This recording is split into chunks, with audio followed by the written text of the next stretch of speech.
আমাদের মতো শিক্ষার্থী রক্ত দিয়েছিলাম, নাহিদ রক্ত দিয়েছিল, ঢাকা বিশ্ববিদ্যালয়ে কয়জন মারা গিয়েছে, আমাদের সাবির ভাই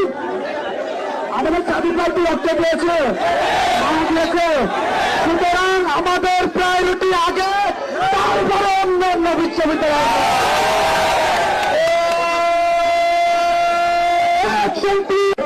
আমরা নাহিদ সাহেবকে রক্ত দেয় নাই, আমার সাজিদ ভাই রক্ত দিয়েছে।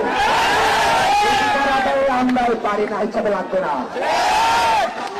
আপনাদের বলছেন আমার সাজিদ ভাইয়ের জানা যায়, নাহিদ সাহেব তো আসে না, জানেন না?